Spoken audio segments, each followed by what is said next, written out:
Hello everyone. Continue करते हैं अपने वर्ल्ड वॉर की डिस्कशन को। प्रीवियस लेक्चर में मैंने आपको ये बताया लास्ट चीज़ कि जो ये ट्रीटी ऑफ ब्रेस्ट लिटोवस्क जो साइन हुई उसके तहत रशियन फोर्सेस ने, रशिया ने ओवरऑल जर्मनी के सामने घुटने टेक दिए। और क्योंकि उसने पीस ट्रीटी साइन कर लिया, अब जो समझौते का हाथ आगे बढ़ाए, शांति व्यवस्था का हाथ आगे बढ़ाए, तो वो लूज़र। ठीक है। और यहाँ पर रशिया ने अपने ट्रिपल एंटेंट ग्रुप की या फिर एलीट ग्रुप की, एलीज की नाक कटवा दी। और जर्मनी ने जो परचम था, जो फ्लैग था, वो रेज कर दिया, अप्रेज कर दिया ऑफ ट्रिपल अलायंस। ठीक है। अब हम लोग बात करते हैं कुछ माइनर थिएटर्स ऑफ वॉर के बारे में इन द मिडल ईस्ट। अब जब मैं मिडल ईस्ट की बात करता हूं तो यहां पर मैं कौन से कॉन्टिनेंट के अंदर एंटर कर चुका हूं? एशिया के अंदर। ठीक है। अभी जस्ट थोड़ी देर पहले मैं आपको, मतलब प्रीवियस लेक्चर में बता रहा था ना मैं थोड़ी देर पहले कि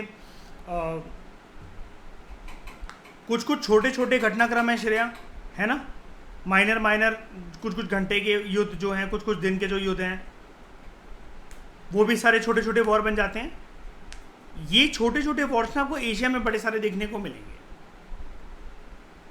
सबसे पहले बात करते हैं जहाँ से एशिया शुरू होता है, यूरोप के ख़त्म होने के बाद मेडिटेरियन सी से लगते हुए, कौन सा एम्पायर?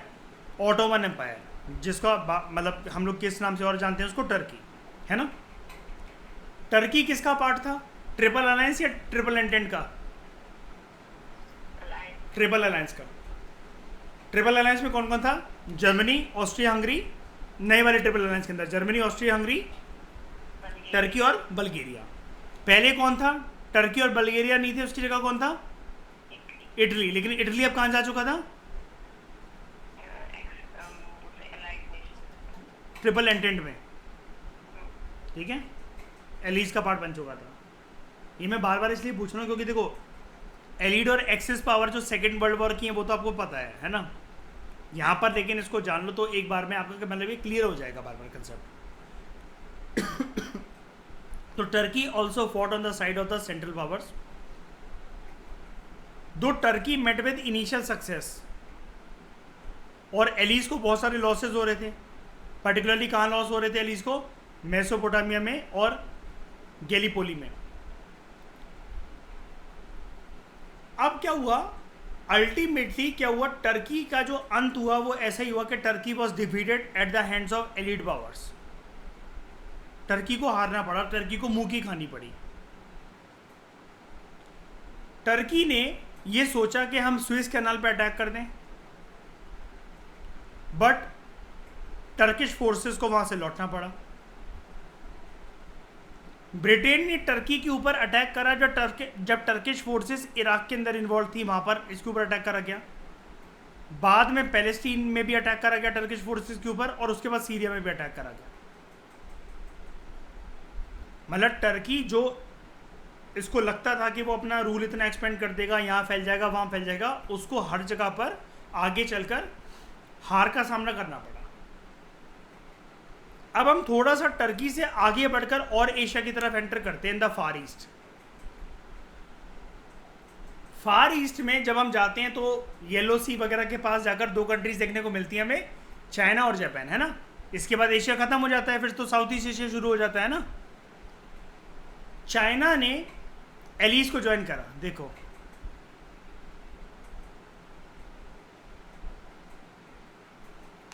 ठीक है। चाइना ने एलीज को ज्वाइन करा। जापान के बारे में ये लिखा गया है, Japan was able to capture the province of Kiaochow given by Germans to China in the province of Shantung. याद है शांटोंग के अंदर किसका रूल था? जर्मन फोर्सेस का। और जापान ने वापस मांग लिया था एरिया जर्मनी से, याद है।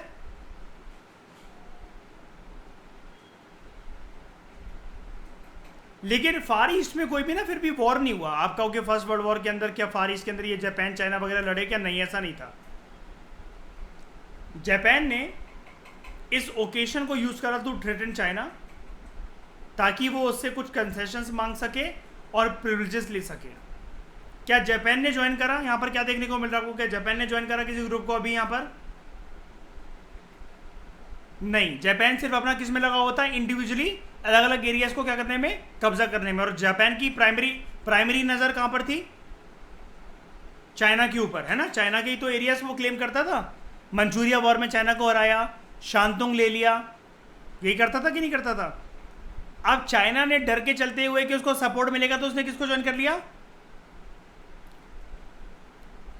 एलिस को। ठीक है, श्रेय समझ में आ रहा है? इवेंट टूट तो नहीं रहा? नहीं, पहले देखो, पहले मुझे ये बताओ, बताओ इतना बात समझ में आई कि अगर जो हमने चैप्टर में जैसे जब शुरू में हम जो देख रहे थे, हम ये देख रहे थे चाइना को काफ़ी ज़्यादा ह्यूमिलेशन का सामना करना पड़ा था जापान के द्वारा, है ना। चाइना ने इसी डर के चलते हुए एलिस को अब ज्वाइन कर लिया कि चलो कल को अब जापान अब अटैक करेगा या कुछ भी करेगा तो हम सपोर्ट मांग लेंगे। जर्मनी भी खफा था जापान से, क्योंकि उसको शांतुंग देना पड़ा था जापान को, और जापान का जिससे युद्ध होता था उसको हरा देता था। अब इसको क्या कह रहे हो? क्या कह रहे हो श्रेया?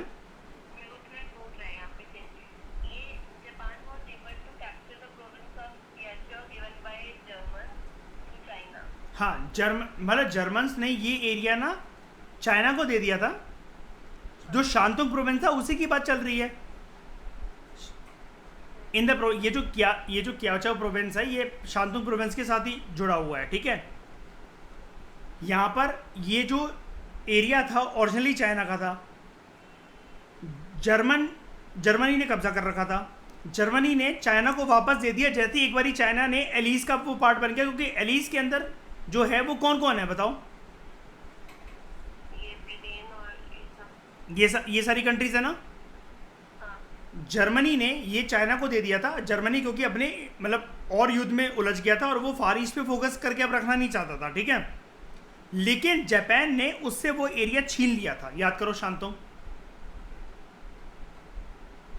के साथ साथ उसने एक और प्रोविंस को छीन लिया चाइना की, क्याओचाओ। जब इतना कुछ हो गया तो इसके चलते चाइना ने एलिस ग्रुप को ज्वाइन कर लिया कि ये तो बहुत तंग करता जापान यार।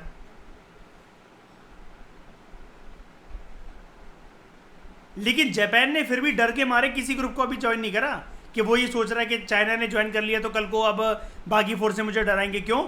जापान श्रेया अपने ही ऑरा में खुश है कि आन दो, मैं तो पहले भी हरा चुका हूं सबको। जर्मनी को ह्यूमिलेट कराई था शांतुंग के लिए, याद है? जो रूसो जापानीज वॉर हुआ था उसके अंदर रशिया को हराया ही था।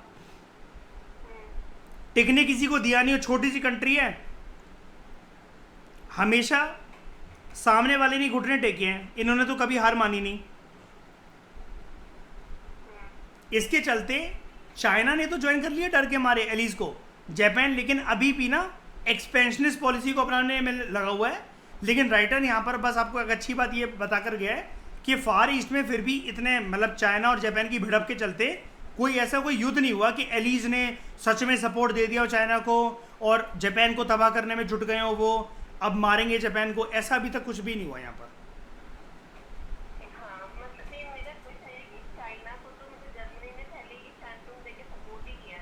हाँ, सपोर्ट करा है। एक प्रोविंस देने से क्या होता है? वो तो वापस देकर निकल गया कि मैं जा रहा हूँ, तुम अपना प्रोविंस वापस रखो, मैं अपनी कंट्री पे फोकस करूंगा, उस रीजन पे फोकस करूंगा। यूरोप में तुम्हारा एरिया बहुत दूर पड़ता है मुझे। पहले ले लिया था अपने इंटरेस्ट के लिए वापस, जिसका जो एरिया उसको वो देकर चला गया। वो जापान ने देखा था, याद करो, और ये इसने पूरी बात नहीं लिख रखी ना, जापान ने ये भी तो देखा था, मंचू डायनेस्टी गिर गई थी चाइना के अंदर उथल पुथल होते हुए, उसने फायदा उठा लिया। देखो, अगर किसी कंट्री के रूलर्स अगर स्ट्रांग हो ना तो वो कंट्री सोचे भी 10 बार आक्रमण करने से पहले। अभी ऊपर देखो, जार निकोलस का रिजीम अगर नहीं गिरता, जारिस्ट रिजीम नहीं गिरती, तो जर्मनी कैसे झुका लेते रशिया को बताओ? रशियन रेवोल्यूशन हुआ तभी तो झुका लिया। कोई संभालने वाला टॉप का लीडर नहीं है ना, ऐसे यहां पर नहीं है। समझ में आ गया? पक्का कि फिर से बताऊं? ठीक है, अब बात करते हैं बल्कान की। बल्कान के बारे में जैसे हम दोनों वॉर देख चुके हैं, बल्कान के अंदर एक वॉर हुआ था, दूसरा भी हुआ था, ठीक है। ट्रीटी ऑफ लंदन साइन हुई थी पहले बल्कान वॉर के अंदर, है ना, और फिर दूसरे के अंदर कौन सी हुई थी, ट्रीटी ऑफ बुचारेस्ट, याद है। तो in the Balkans Austro German army जो थी, in coordination with Bulgaria it crush Serbia. पहले बताओ मुझे, ऑस्ट्रिया, इसके ग्रुप में कौन कौन था, ऑस्ट्रिया हंगरी, जर्मनी, बल्गेरिया और टर्की। तो Austria Germany in collaboration with Bulgaria, वैसे तो एक ही ग्रुप का पार्ट है, इन्होंने सर्बिया को खदेड़ के फेंक दिया और सर्बिया के ऊपर फाइनली कब्जा हो ही गया जर्मनी का, इतने सालों से जो मकसद था। याद है, ऑस्ट्रिया तो बार बार कहता था कि मेरे को एक्सपेंशन करना है, बार बार उसको प्रभु कौन करता था, जर्मनी तो करता था ना। जर्मनी ने सर्बिया को अपने अंडर ले ही आया, ठीक है। रोमानिया ये सब कुछ देख रहा था। It was the course of the war and in August 1916 it join the allies. हमने ऊपर पढ़ा था, अगर आप ध्यान दो, ऊपर चलते हैं जरा एक मिनट के लिए और एलिस का ग्रुप देखते हैं। एलिस के अंदर कौन है, याद है, रोमानिया और ग्रीस। इन्होंने सेंट्रल पावर के ऊपर वॉर डिक्लेयर कर रहा था अपना 1916-1917 में।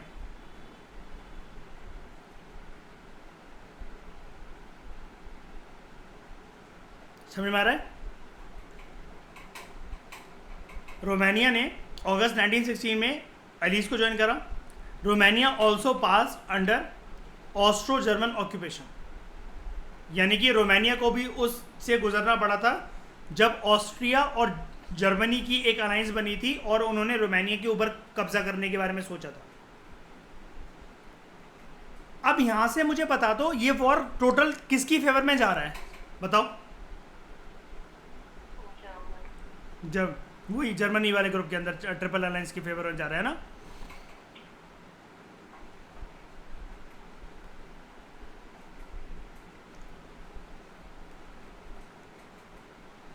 अब आपको याद होगा, हमें एक चीज को नहीं भूलना चाहिए, एशिया और अफ्रीका में बड़ी सारी यूरोपियन पावर्स ने अपनी कॉलोनी बनाकर रखी हुई थी, है ना।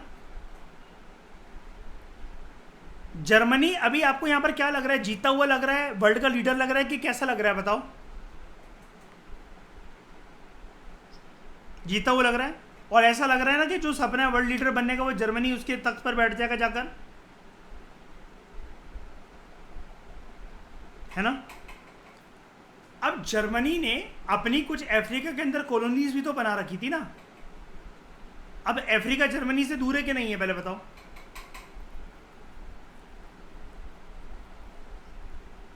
काफी दूर है।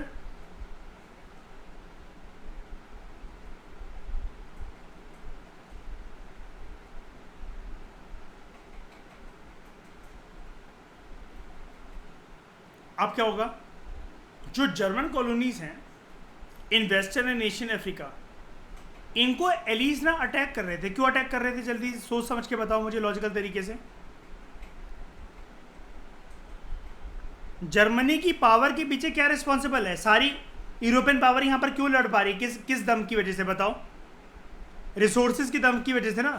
क्या यूरोपियन पावर के पास खुद के पास इतने रिसोर्सेज है कि वो वर्ल्ड वॉर का अफोर्ड कर सके। कहां से आ रहे हैं मैन एंड मटेरियल का सपोर्ट, कॉलोनी से। ये बाकी फोर्सेस ने क्या देखा एलिस ने, कि जर्मनी की मेन ताकत किस में छुपी हुई है, उसकी कॉलोनीज में। और जर्मनी की सबसे ज्यादा कॉलोनीज कहां पर है, अफ्रीका में। तो एलिस क्यों अटैक कर रहे हैं इसकी कॉलोनी को, इसको क्या करने के लिए, प्रवोक करने के लिए। अब क्योंकि ये कॉलोनी जो थी they were quite far from the Germany, इनको इमीडिएट हेल्प मिल नहीं पाई, and therefore these colonies surrender to the Alice.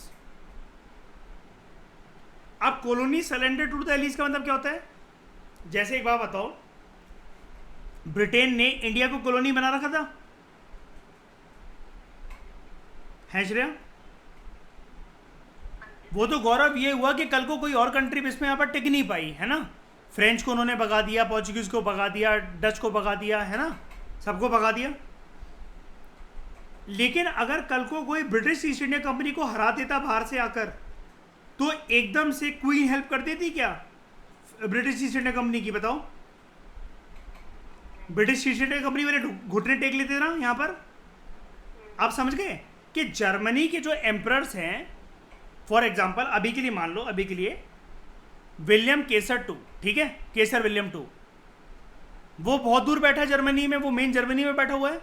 कुछ गिनी चुनी फोर्सेस भेजी होंगी ना उसने अफ्रीका में, है ना, जो कि कॉलोनी बनाकर चला रही होंगी। लेकिन जब एलिस, आप एलिस जानते हो कि एलिस कितना बड़ा पार्ट है, कितनी कंट्रीज का पार्ट है एलिस, बताओ। 9 कंट्रीज का पार्ट है।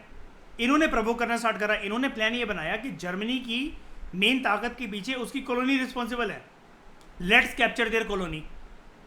ये प्रवोक करते हैं, इतनी जल्दी आ भी नहीं पाएगा, क्योंकि यहाँ पर अगर आएगा ज़्यादा फोर्सेस लेकर तो हम उसको वहाँ पर पकड़ लेंगे, वहाँ कब्जा कर देंगे, वहाँ हरा देंगे यूरोप के अंदर, और यूरोप को छोड़कर नहीं आएगा तो अफ्रीका की कॉलोनी जाएंगी। अब एलिस ने जर्मनी का दम कैसे तोड़ने की कोशिश करी, इसकी बैकबोन को कैसे तोड़ा, इसकी कॉलोनीज को के ऊपर कब्जा करके, और अल्टीमेटली क्या करा, उसकी कॉलोनीज को किसकी कॉलोनी बना लिया, अपनी कॉलोनी बना लिया।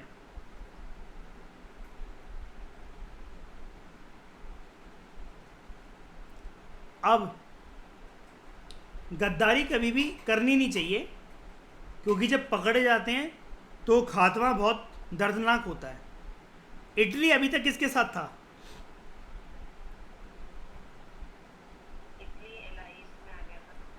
नहीं अभी तक किसके साथ था शुरू से, ट्रिपल अलायंस के साथ था। आप किसका ग्रुप ज्वाइन कर लिया था, ट्रिपल एंटेंट का, एलिस का।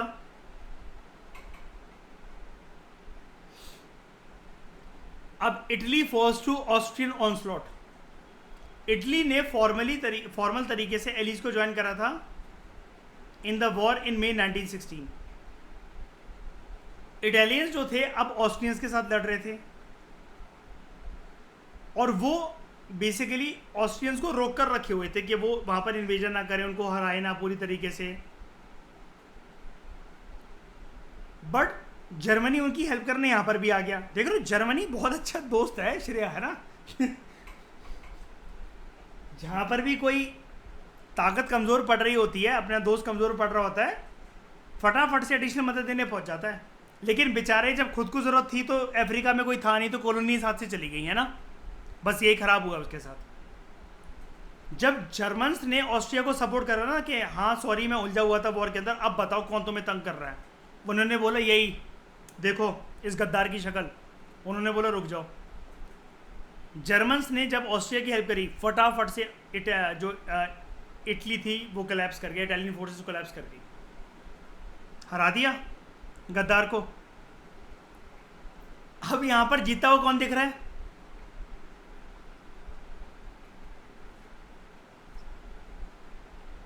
जर्मनी। मतलब एक मत बोला करो कंट्री, ग्रुप बोला करो, ट्रिपल अलायंस, या जिसको आप सेंट्रल पावर्स भी कहते हो, है ना।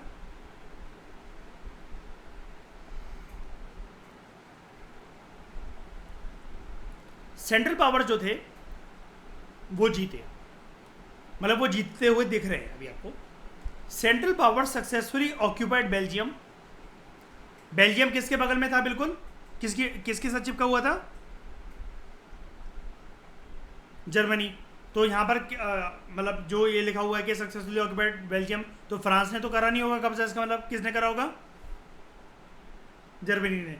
तो श्रेया, जो वो ब्रिटेन आरोप नहीं लगाता हुआ आया था कि तुम इन्वेजन करते हो, उसने बोला हाँ करते हो, लो करके दिखाती लो। तब तो ब्रिटेन ऐसे ही घुस गया था ना, मतलब ये बोलते हुए वर्ल्ड वॉर के अंदर कि ये ऐसा ऐसा करता है जर्मनी। जर्मनी ने कहा यही तुम्हारी इच्छा थी ना, लो करके दिखा भी दी हमने।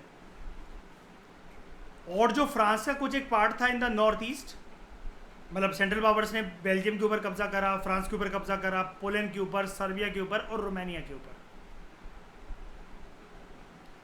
यानी कि एलिस में से एक बार बताओ कौन कौन सी कंट्री आपको यहाँ पर देखने को मिलती हैं। ऊपर चलते हैं ज़रा।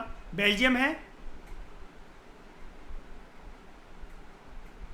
बेल्जियम है एलिस में, यस। तो एलिस की बेल्जियम के ऊपर कब्जा कर लिया। फ्रांस है शामिल, फ्रांस है। उसके बाद ये सर्बिया रोमानिया है, सर्बिया रोमानिया है। और एडिशनली ब्याज में पोलैंड के ऊपर भी कब्जा कर लिया। यानी कि एलिस की 9 ग्रुपिंग में से, मतलब 9 जो एलिस के जो पार्ट थे उसमें से Belgium number 1, France number 2, Serbia number 3, Romania number 4। 9 में से 4 के ऊपर किसका कब्जा? सेंट्रल पावर्स का।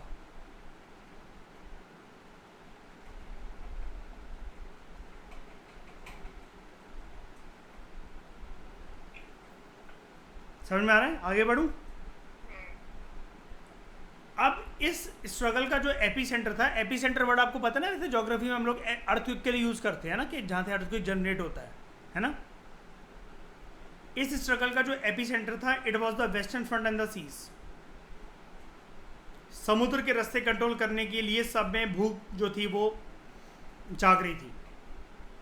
अब क्योंकि जो एलिस थे वो सी रूट्स को कंट्रोल करते थे, तो उन्होंने सेंट्रल पावर तक जो फूड और दूसरे जो मटेरियल जो पहुंचते थे उसकी सप्लाई जो थी वो कट ऑफ कर दी। जर्मनी और ऑस्ट्रिया में क्या हुआ, हालत क्या हुई, मतलब समझ रहे हो ना, समुद्री रास्तों से ही मतलब ये सामान आता था यहाँ पर ऑस्ट्रिया, और ये ऑस्ट्रिया के अंदर, हंगरी के अंदर, जर्मनी के अंदर, टर्की में भी आप जानते हो वो मेडिटेरियन सी के बगल में ही है ना, और बल्गेरिया। लेकिन हम फिलहाल यहाँ पर अगर बात करें ऑस्ट्रिया और जर्मनी की, तो यहाँ पर क्या हुआ, महिला और जो बच्चे थे they suffered from hunger and privation. एक प्रकार से डेप्रीवेशन, डिसीजेस लग गए और हेल्दी वीमेन नहीं हो पा रही थी, बच्चे हेल्दी पैदा नहीं हो रहे थे, मर भी गए, ठीक है। ये मोर्टेलिटी रेट काफ़ी ज़्यादा बढ़ गया। जर्मनी को इतना गुस्सा आया, सामने समुद्र पार कौन सी कंट्री है जो कि रोक रही थी सप्लाईज को, जर्मनी के नॉर्थ सी को क्रॉस करके कौन सी कंट्री देखने को मिलती है सामने? ब्रिटेन। Very good. अब देखो मैप से देखो गौरव, फायदा होता है कि नहीं होता है बताओ? अब मैं दिखा भी नहीं रहा हूं, लेकिन अभी आप देखो, सब आपने आप खुद ही बोल पा रहे हो ना, आप ये सब कुछ चीज़ें। जर्मनी यहाँ से नॉर्थ सी से होते हुए कौन सा है, कौन रोकिएगा यहाँ पर सामान आने को? UK, Britain. इसने ब्रिटेन के ऊपर एयर स्ट्राइक्स कर दी श्रेया। बॉम्ब जो थे लंदन के ऊपर गिराए गए, and places where there were major factories. लो सालो इंडस्ट्रियल रेवोल्यूशन का फल चखो लो। बाद में जर्मनी ने यहां तक भी नहीं छोड़ा श्रेया, एरोप्लेन्स को यूज करा गया सिविलियंस के ऊपर के, जो देखे अंदर तुम बॉम्ब छोड़ो, मिसाइल छोड़ो प्लेन से। जर्मन्स ने यहां पर पॉइजन गैस इंट्रोड्यूस करी, and soon both sides resorted to its use. फिर बाद में सेम चीज इंग्लैंड ने भी अपनाई। ब्रिटेन को बोलो और होशियार बन ले।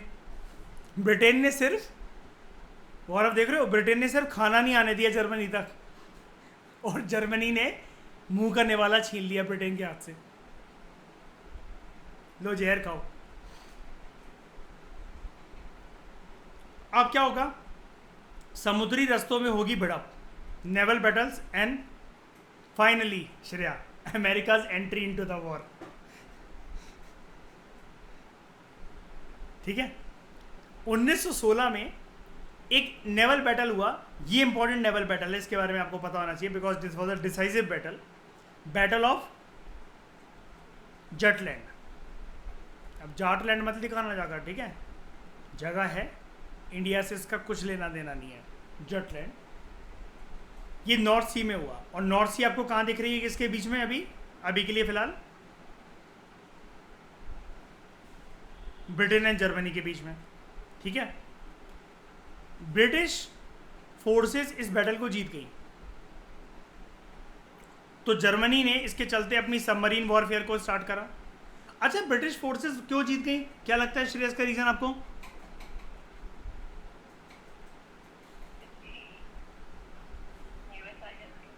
नहीं नहीं, वो इसलिए कि यार जर्मनी वगैरह या जो भी है, जो ट्रिपल अलायंस की जो कंट्रीज थी, ये कभी भी समुद्री पावर पे फोकस, नेवल पावर को इन्होंने कहाँ डेवलप करा कभी भी? हमेशा आर्मी वगैरह इनकी स्ट्रांग रही है ना। और वॉर से पहले ही नेवल पावर बाकी सारी कंट्रीज की, ब्रिटेन वगैरह की तो स्ट्रांग थी, क्योंकि ब्रिटेन खुद एक आइलैंड कंट्री है कि नहीं? तो वो उसके पास एक एडेड एडवांटेज था। अब देखो ना, जो चीज़ आप ऑलरेडी कर रहे हो और 10 साल से, मैं अभी अभी उसको मैंने शुरू करा 10 महीने पहले, तो आपको, आप ज़्यादा उसके अंदर महारथी हुए ना, है ना? भले ही मेरे पास बहुत अच्छे इक्विपमेंट्स हो, सब कुछ हो, लेकिन चीज़ों को समझने के लिए, कैलकुलेशन करने के लिए, मेथोडोलॉजिकल होने के लिए, ये सब चीज़ें तो मतलब मुझे थोड़ा सा टाइम तो लगाना पड़ेगा ना, इसलिए ये एडेड एडवांटेज था। लेकिन कोई बात नहीं, अभी हम देखते हैं जर्मनी ने क्या करा। जर्मनी स्टार्टेड सबमरीन वॉरफेयर, और इनके जो क्रूजर्स थे, क्रूजर्स मतलब जैसे जो क्रूज शिप्स नहीं होती जैसे बड़ी बड़ी, तो they went roaming around interfering with the shipping of the allies, मतलब जो वो रास्ते थे जहाँ से वो जाते थे उनको रोक लेते थे, बीच में समुद्रों को ले, मतलब समुद्री रास्तों को लेकर युद्ध चल रहा है, वो उसकी शिप फोड़ रहे हैं, उनकी शिप फोड़ रहे हैं। तो one of these was the famous Embden which bombarded Madras. अब यहां पर ये लाइन क्लियरली नहीं दे रखी है, मैं अगर आपको इसके बारे में बताऊं, ये जो शिप्स जो जाती थी, ब्रिटेन की नेवल पावर सबसे ज्यादा कौन सी कॉलोनी में यूज होती थी?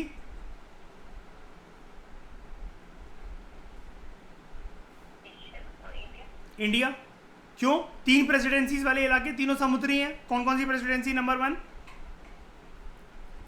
Bombay, number 2 Madras, number 3 Calcutta. तीनों जगह पर चाहिए शिप्स, है ना? तो ऐसी एक भिड़प के चलते एक बारी, मतलब यहाँ पर इन्होंने, देखो ये जो लाइन लिखी हुई है ना, मैं पहले आपको बता दूं, ये लाइन गलत लिखी हुई है। पहली बात तो मद्रास के ऊपर ऐसा अभी कोई भी अटैक नहीं हुआ इस टाइम पर, किसी की हिम्मत नहीं थी कि कोई मतलब उधर तक चला है, ठीक है? यहाँ पर बात बेसिकली इसकी करी जा रही है कि ये कोशिश ये करते थे कि ब्रिटिश नेवल पावर को ऑक्यूपाई करके रखो, ताकि जो उनकी नेवल पावर है, देखो अब ऐसा तो नहीं इंडिया में कोई शिप डेवलप हो रही थी, सारी की सारी जो नेवल पावर थी जो ब्रिटेन की, जो इंडिया के अंदर थी, वो कहाँ से बनकर आता था? ये सब कुछ पूरा का पूरा सेटअप ब्रिटेन से ही बनकर आता था ना। तो ये जो इम्पोर्टेंट ब्रिटिश जो शिप्स थी, इसको ये लोग फोड़ने की कोशिश करते थे, ताकि जो ब्रिटेन है वो अपनी कॉलोनी को ना संभाल पाए। और सबको पता था कि ब्रिटिश की नेवल पावर बहुत ज़रूरी है। क्यों? समुद्री रास्तों से अपनी कॉलोनी तक जाने के लिए और वापस ब्रिटेन आने के लिए शिप्स का यूज़ होगा ज़्यादातर, ट्रांसपोर्टेशन और गुड्स के लिए, है ना? ऐसा होता था कि नहीं होता था?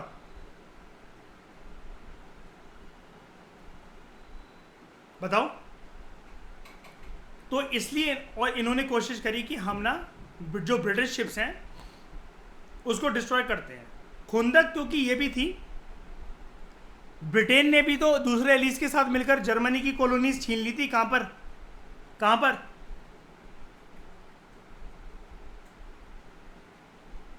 अफ्रीका में। तो वो लोग नहीं छीनेंगे, वो कोशिश नहीं करेंगे कि इसकी कॉलोनी भी इसके हाथ से चली जाए? बताओ। ठीक है, बिल्कुल। अब as a counter measure to the blockade of the Germans, मतलब जर्मनी जो जर्मन फोर्सेस जो थी, जो नेवल फोर्सेस थी, सबमरीन वॉरफेयर इन्होंने लॉन्च करा था ना, अलग अलग रास्ते, समुद्री रास्ते रोक लेते थे कि यहाँ से कोई शिप नहीं लगेगी, उस कंट्री की शिप नहीं जाएगी। तो as a counter measure to the blockade of the Germans which was proclaimed in 1917, इन्होंने ये देखा that they would sink even neutral ships in certain waters, मतलब जिन जहाज़ों में कोई लड़ाई का सामान नहीं जा रहा है, वहाँ पर कोई लड़ने का कोई स्कोप नहीं है, ये लोग क्या करेंगे कि कुछ न्यूट्रल शिप्स का मतलब क्या होता है, जहाँ पर ना सिविलियंस जा रहे होते हैं, जिसके अंदर बैठकर कोई सामान नहीं जा रहा होता है, कोई आर्मी, कोई मतलब नेवल फोर्सेस तैनात नहीं होती हैं, उसको भी इन्होंने ये डिसाइड करा कि अगर वो उस कंट्री का, दुश्मन कंट्री का कोई शिप है, हम उसको गिरा देंगे, पानी के अंदर ही डुबा देंगे। ये पूरी की पूरी फोर्सेस ने, ये ब्रिटेन ने नहीं, जर्मन फोर्सेस ने। जर्मनी को क्योंकि इस बात के ऊपर खुंदक थी कि तुम्हारी वजह से हमारे देश के बच्चे और औरतें मर गए थे सारे, कि तुमने जो वो सप्लाई को रोका था। अब वैसे तो आप देख रहे हो कि बैटल ऑफ जटलैंड वगैरह जो हुआ वो हुआ, लेकिन उसके अंदर भी कौन जीत गया था? ब्रिटिश जीत गए थे। अब आपने पूरे वॉर में एक चीज नोटिस करी श्रेया, गौरव, इसमें जर्मनी का ईगो हट कर दो तो जर्मनी एंड टाइम तक नहीं छोड़ता है किसी को, मानते हो इस बात को? जर्मनी बार बार फिर प्रवोक करता रहता है, बार बार। तुम एक बार उसको प्रवोक करोगे वो फिर तुम्हें मरते दम तक नहीं छोड़ेगा, है ना? अब इनको लगा श्रेया कोई ऐसी शिप घूम रहा होगा, इन्होंने अमेरिकन शिप को टारगेट कर दिया गलती से। इन्होंने सोचा भी नहीं था कुछ वाटर पे होगा। अब अमेरिका का हमेशा शिप ही रीजन बनता है। दूसरे वर्ल्ड वॉर के अंदर भी तो यही हुआ। डॉकयार्ड के ऊपर अटैक हुआ जो पर्ल हार्बर के ऊपर। चलो हालांकि वो तो खड़ी हुई शिप्स थी, तो क्या हुआ, एक शिप था, एक जहाज था। आप समझना कि कल को अगर आपको रीजन लिखने को आए ना तो आप लिखना कि टर्निंग पॉइंट जो वर्ल्ड वॉर 1 का था, अभी पूरा वर्ल्ड वॉर किसके फेवर में जा रहा है? श्रेया, एक कंट्री नहीं बोलते हैं, ट्रिपल अलायंस, या फिर जिसका नाम क्या है, सेंट्रल पावर्स, है ना? तो टर्निंग पॉइंट क्या था? American ship. इस घटनाक्रम की वजह से, अब जो घटना होने जाएगी उसकी वजह से वर्ल्ड वॉर 1 का रूप स्वरूप चेंज होकर हो गया।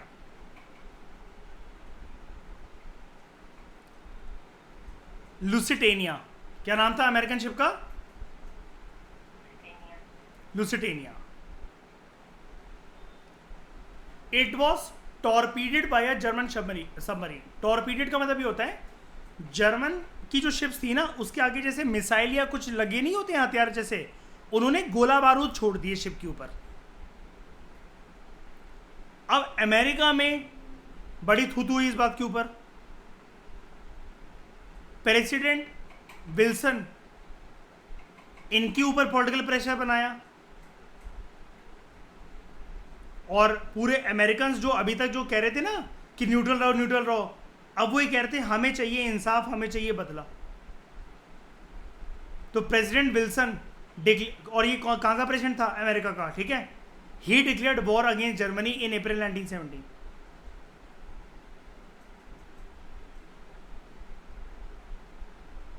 अब इससे कौन खुश हो गया? एलिस।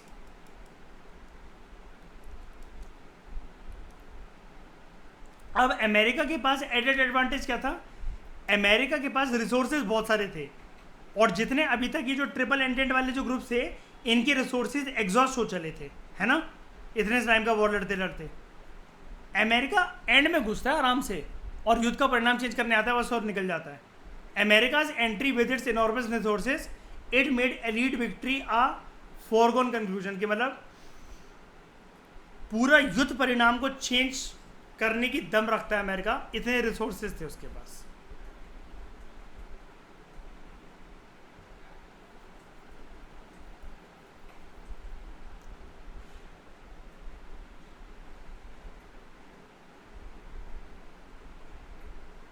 ये समझ में आया? पहले बताओ। इससे रिलेटेड एक चीज़ और जान लो बस।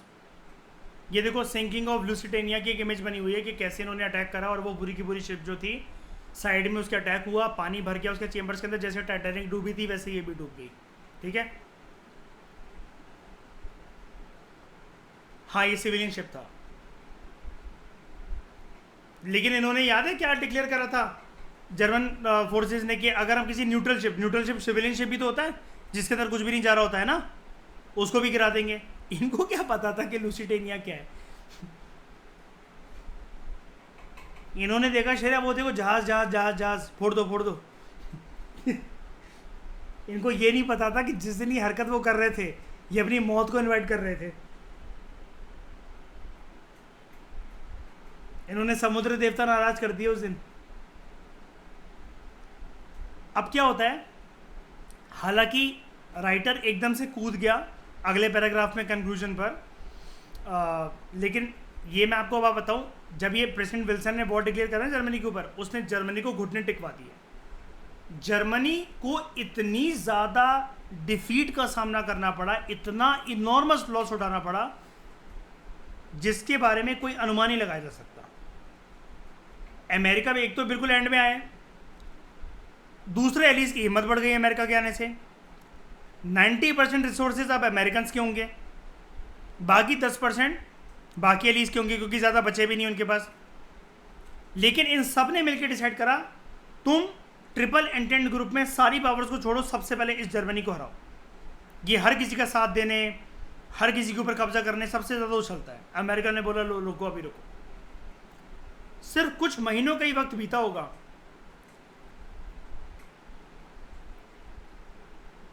देखो जैसे अप्रैल 1917 में डिक्लेयर करा उन्होंने, प्रेसिडेंट विल्सन ने वॉर। अल्टीमेटली नवंबर 1918 में, एक साल तक ऑलमोस्ट, एक साल के अंदर अंदर ऑलमोस्ट एक साल से 1.5 साल मान लो, जर्मनी अल्टीमेटली सरेंडर्ड इन नवंबर 1918। आर्मिस्टाइज का मतलब क्या होता है कि अब दोनों साइड क्या यूज नहीं करेंगे, आर्म्स यूज नहीं करेंगे, यानी कि पीस समझौता हो गया, पीस ट्रीटी साइन हो गई है ना। आर्मिस्टाइज टुक इफेक्ट फ्रॉम 11 नवंबर 1918। जर्मनी को इस युद्ध के बाद काफ़ी ज़्यादा हार्श टर्म्स एक्सेप्ट करने पड़े, जो कि एक ट्रीटी जो इसके ऊपर अभी थोपी जाएगी, ट्रीटी ऑफ वर्सलिस। ये ट्रीटी प्लीज़ याद रखना, यही जाकर आगे चलकर श्रेया हिटलर के गुस्से का कारण बनेगी। वो यही समझाएगा जर्मन्स को कि ट्रीटी ऑफ वर्सलिस में जो हमारे खिलाफ हुआ, जैसा हमें झुकाया गया, मैं इसका बदला लूँगा। एक बार आप मुझ पर ट्रस्ट करिए और मुझे पॉलिटिकल कुर्सी पे बिठा के देखिए, मुझे वोट करिए। ऐसे करके वो जर्मनी के सारे यूथ का भरोसा जीतता है आगे चलकर हिटलर। छोटा सा सैनिक था जर्मन आर्मी के अंदर, ट्रीटी ऑफ वर्सलिस से लेकिन काफ़ी खफा था। और इस टाइम पर जो ट्रीटी ऑफ वर्सलिस को साइन करने वाले जो लोग थे, वो कौन सी नेशनैलिटी के लोग थे?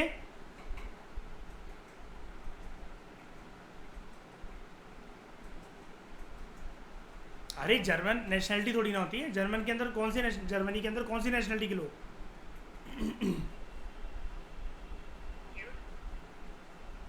हाँ वैसे तो आप सही कह रहे हो, sorry I am extremely sorry, nationality तो हुई वैसे जर्मन, लेकिन जर्मनी के अंदर कौन सी कम्युनिटी, सॉरी मुझे ऐसा बोलना चाहिए था, सॉरी, जूस। और यही चल के आप श्रेया सोच लो, गुस्सा,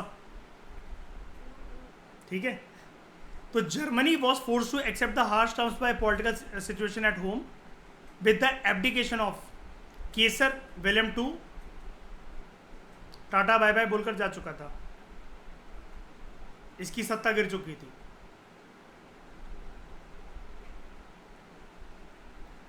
तो ये जो सब कुछ साइन होगा, ये एक पीस कॉन्फ्रेंस के अंतर्गत साइन होगा पेरिस में, जिसको हम देखेंगे पेरिस पीस कॉन्फ्रेंस और ट्रीटी ऑफ वर्सलिस को, ठीक है, नेक्स्ट लेक्चर के अंदर इस डिस्कशन में। लेकिन फिलहाल इतना ही। Thank you very much for discussion.